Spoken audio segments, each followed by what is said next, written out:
নমস্কার, সবাই কেমন আছেন? আশা করছি সবাই খুব ভালো আছেন আর আমিও ভালো আছি। ড্রিম লাইফ বিউটির আরও একটি নতুন ব্লগে আপনাদের সবাইকে জানাই স্বাগত। ঘুম থেকে উঠেই চলে এসেছি সোজা রান্নাঘরে আর রান্না বান্না দিয়েই শুরু করলাম আজকের ব্লগ। আজকে সকালের জন্য ভাত রুটি দুটোই করব। সকালবেলা চা খেয়ে তারপর আমি রুটি বানিয়ে নিয়েছি আর ছোটদা খেয়ে অফিসে চলে গেছে। রুটির তরকারিটা বানাতে একটু লেট হয়ে গেছে, তো সেই জন্য গতকালকে এনেছিল গরম মিষ্টি, সেখান থেকেই দুটো ছিল আর সাথে কলা দিয়ে রুটি খেয়ে অফিসে চলে গেছে। আর এদিকে দেখুন আমি একদিকে রুটির তরকারি বসিয়েছি আর একদিকে ভাতও বসিয়ে দিয়েছিলাম। ভাত এদিকে আমার হয়ে গেছে আর রুটির তরকারিটাও প্রায় হয়ে এসেছে। আর এরপর 3টে ডিম সিদ্ধ দিয়ে দেবো।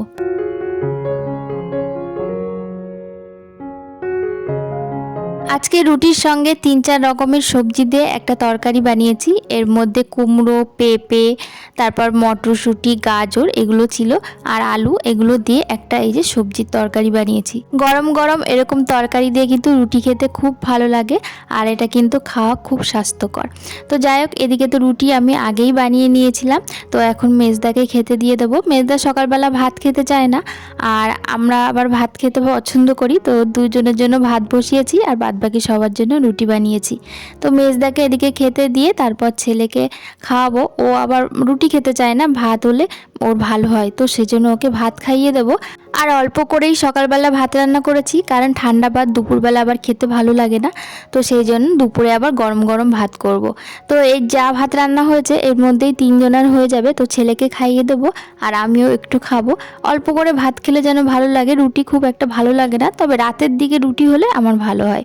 তো যাই হোক, এদিকে 3টে মতো ডিম সিদ্ধ দিয়েছিলাম আর এই ডিমগুলো কিন্তু দেশি ডিম। আমাদের বাড়ির পাশেই কিন্তু আমার মাসি শাশুড়ির বাড়ি, তো আমার মাসি শাশুড়ি কয়েকটা মুরগি পোষে, তো সেখান থেকে ডিমগুলো আনা হয়।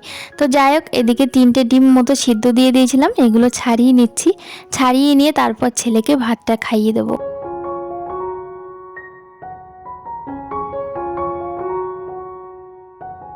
সকালের খাওয়া দাওয়া করে চলে আসলাম ঘরে। ঘরের বিছানা তো এখনও গোছানো হয়নি, তো এখানে চলে আসলাম। ঘরের পর্দাটা সরিয়ে আগে জানলাগুলো খুলে দিলাম আর ঘরে কিন্তু আলো বাতাস এবার চলে এসেছে। এতক্ষণ বন্ধ ছিল, ঘরটা কেমন গুমোট দেখাচ্ছিল, তো জানলাগুলো খুলে দিলাম, বাইরে থেকে আলো বাতাস এবার ঘরের মধ্যে ঢুকছে। আর এদিকে আমি বিছানাটা সুন্দর করে গুছিয়ে নিচ্ছি।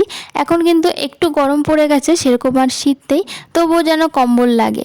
তো যাই হোক, এদিকে বিছানাটা একটু সুন্দর করে গুছিয়ে নিচ্ছি। আর গতকালকে না অনেকগুলো জামা কাপড় কাচা হয়েছিল, সেই জামা কাপড়গুলো আর ভাঁজ করা হয়ে ওঠেনি, তো এখন ভাবছি বিছানাটা গুছিয়ে একেবারে জামা কাপড়গুলো ভাঁজ করে তারপর আবার দুপুরে রান্নাটা করতে যাব।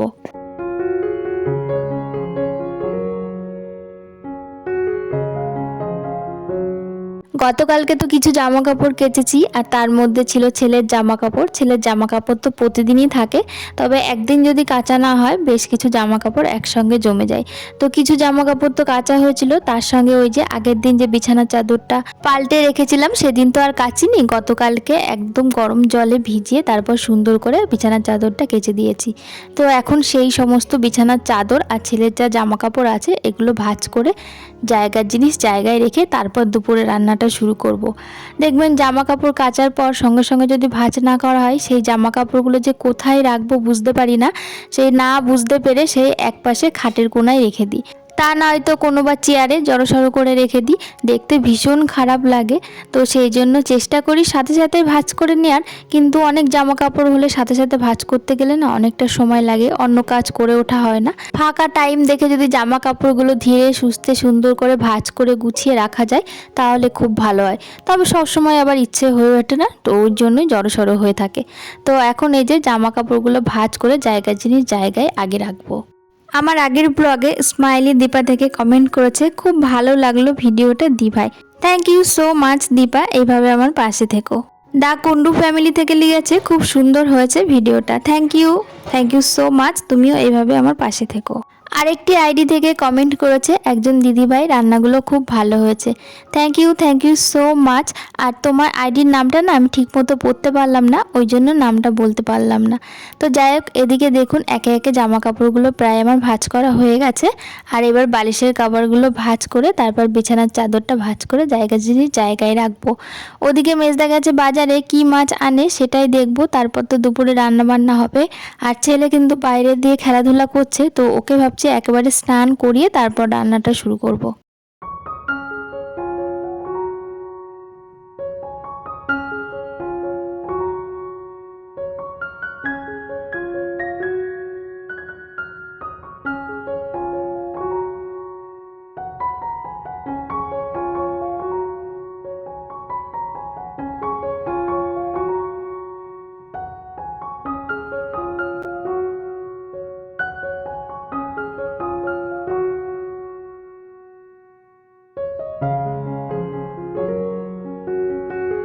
জামা কাপড় গুছিয়ে অনেকক্ষণ হলো রান্নাঘরে ঢুকেছি, আর রান্নাঘরে এসে দুপুরে রান্না বান্না শুরু করেও দিয়েছি। এখন রান্না করছি বাঁধাকপি, আর আজকে বাজার থেকে এনেছে বাটা মাছ। বাটা মাছের ঝোল হবে আর বাঁধাকপি রান্না করছি। তো বাঁধাকপি তো এখানে আমার হয়ে গেছে, তো বাঁধাকপিটা নামিয়ে তারপর বাটা মাছের ঝোলটা বসাবো। আর এদিকে বাঁধাকপিটা রান্না করতে করতে ওদিকে ছোট্ট একটা কড়াইতে আমি আস্তে আস্তে মাছগুলো ভেজে নিচ্ছিলাম, কারণ অনেকগুলো মাছ তো একসঙ্গে তো ভাজা যায় না, 3-4 বার করে করে ভাজতে হয়। তো সেই জন্য বাঁধাকপিটা রান্না করছিলাম আর একপাশে মাছগুলো কিছুটা ভেজে নিয়েছি। আরও কতগুলো মাছ রয়েছে ভাজার বাকি, তো ভাবলাম আগে মাছের মশলাটা একটু করে নিই। আজকে বাটা মাছের ঝোল হবে একদম পাতলা পাতলা করে, ডাটা দিয়ে, কাটোয়ার ডাটা দিয়ে আলু দিয়ে বাটা মাছের ঝোল করব। আর তার মধ্যে দেব একদম অল্প মশলা, এখানে আদা দিয়েছি, রসুন দেব না, পেঁয়াজ দেবো একটা, পেঁয়াজ কুচি, টমেটো, আর এখানে পাকা লঙ্কা বেটে নিচ্ছি। আজকে কোনো শুকনো লঙ্কা দেবো না, কারণ লঙ্কার ঝুড়িতে দেখলাম অনেকগুলো পাকা লঙ্কা রয়েছে। এই পাকা লঙ্কা দিয়েই আজকে মাছের ঝোলটা রান্না করব।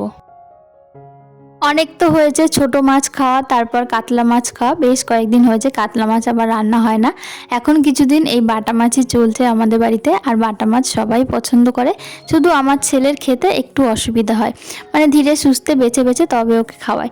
খুব একটা খেতেও চায় না বাটা মাছ, কারণ এই মাছে তো প্রচণ্ড কাঁটা থাকে। বড়দের জন্য ঠিক আছে, বাচ্চাদের জন্য একটু অসুবিধা হয়ে যায়। তো এদিকে দেখুন বাদ বাকি মাছগুলো আমি ভাজতে বসিয়ে দিলাম, আর এদিকে তরকারিটাও বসিয়ে দিলাম। এই দাঁড়িয়ে দাঁড়িয়ে রান্নার ক্ষেত্রে কি হয় বলুন তো, সব কিছু একদম কেটে কুটে বেটে হাতের সামনে জোগাড় করে নিয়ে তারপর রান্নাটা শুরু করতে হয়।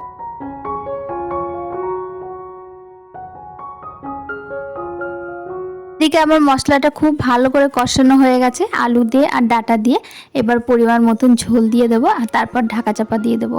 আর আজকে একটুখানি মোচার বড়া করব, বাড়িতে একটা ছোট্ট মোচা রয়েছে, সেই মোচাটা যদি ঘন্ট করি না কারোর পাতে দেওয়া যাবে, মানে এতটাই কম হবে, তো সেই জন্য ভাবলাম মোচার বড়া করব।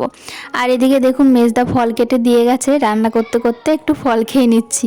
রান্নার সময় না অত কিছু খাওয়া যায় না, তো এই যে রান্না করছি এক হাতে আর এক হাতে ফল খাচ্ছি, যেহেতু কেটে কুটে একদম হাতের সামনে দিয়ে গেছে ওই জন্য। তো এদিকে দেখুন আমার ঝোলটা ফুটে গেছে, মাছগুলো দিয়ে দিলাম, আর নামানোর আগে একটুখানি জিরে ধনে বাটা দিয়ে তারপর নামিয়ে নেব।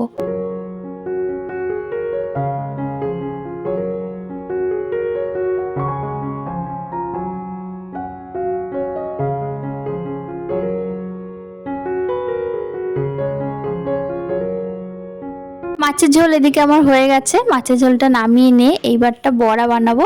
আর তার সঙ্গে একটা ছোট্ট বেগুন আমাদের গাছে হয়েছিল, তো সেই বেগুনটাই মা দেখছি কেটে দিয়েছে ভাজার জন্য, তো সেই বেগুনটা ভাজা করব আর তার সাথে মোচার বড়া বানাবো।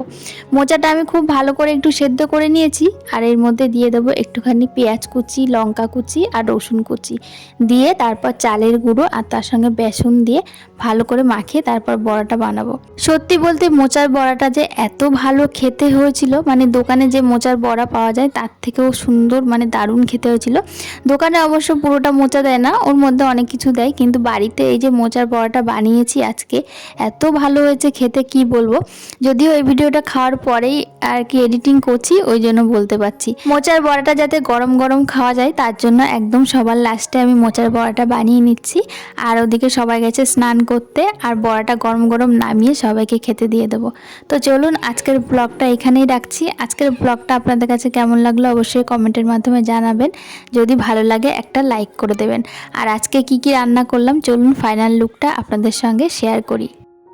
এখানে রয়েছে গরম গরম একদম মুচমুচে মোচার বড়া, তার সঙ্গে একটা ছোট সাদা বেগুন ভাজা, আর এখানে রয়েছে বাটা মাছের ঝোল আলু দিয়ে আর কাটোয়ার ডাঁটা দিয়ে পাতলা পাতলা ঝোল, তবে খুব বেশি ঝোল রাখিনি, অল্পই ঝোল রেখেছি। আর এখানে রয়েছে বাঁধাকপি। চলুন এই হচ্ছে আজকে আমাদের দুপুরের মেনু। আর এবার খাওয়া দাওয়া করে নেওয়ার পালা। তবে চলুন আজকের ব্লগ এখানেই শেষ করছি, আবারও ফিরবো নতুন আরেকটি ব্লগ নিয়ে।